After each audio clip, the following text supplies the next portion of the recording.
সাবধান, শহরে এবার নতুন প্রতারণা চক্র। এসএমএস বা হোয়াটসঅ্যাপের মাধ্যমে জাল চালান চক্র। ট্রাফিক বিধি লঙ্ঘন করেছেন, আইন ভেঙেছেন বলা হচ্ছে গাড়ির মালিককে। এসএমএসে জরিমানার কথাও বলা হচ্ছে। একবার ক্লিক করলেই সারে সর্বনাশ। ট্রাফিক নিয়ম ভাঙার জন্য ফাইন চেয়ে সদ্য কোনো মেসেজ পেয়েছেন? তাহলে এখনই সতর্ক হন, চট করে সেই মেসেজে ক্লিক করবেন না, কারণ এর মধ্যে লুকিয়ে থাকতে পারে প্রতারণার ফাঁদ।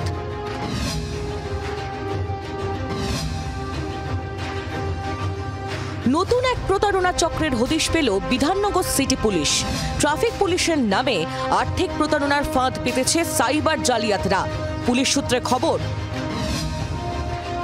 ফোনে এসএমএস অথবা হোয়াটসঅ্যাপে মেসেজ পাঠাচ্ছে প্রতারকরা। তাতে থাকছে ট্রাফিক আইন ভাঙার চালান। আইন ভাঙার জন্য জরিমানা দিতে বলা হচ্ছে। তার জন্য অ্যাপ ডাউনলোড করতে বলা হচ্ছে। সেই অ্যাপ থেকে জরিমানা দেওয়া যাবে। ওই অ্যাপ ডাউনলোড করলেই বিপদ, ফাঁকা হয়ে যেতে পারে ব্যাংক অ্যাকাউন্ট।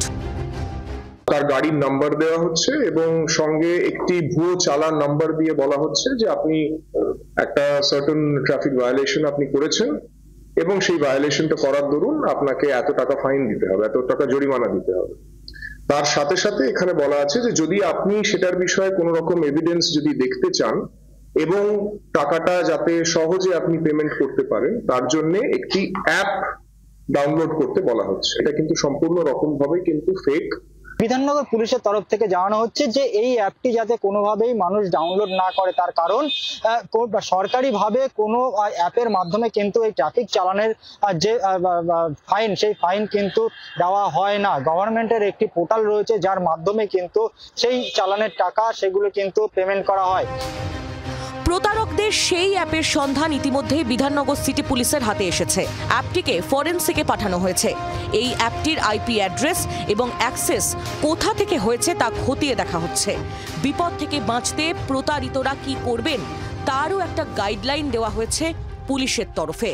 মানুষ যাতে এই অ্যাপটি না ইনস্টল করেন, আর যদিও বা কেউ ইনস্টল করে থাকেন তাহলে যাতে সেই অ্যাপটি, সেই মোবাইলটি ইতিমধ্যেই অফলাইন করে দিয়ে তারপরে এটিকে আনইনস্টল করে দেওয়া হয়, এবং যার ফলে কিন্তু এই প্রতারকরা তারা এই মোবাইলের অ্যাক্সেস নিতে পারবে না, এমনটাও জানানো হচ্ছে।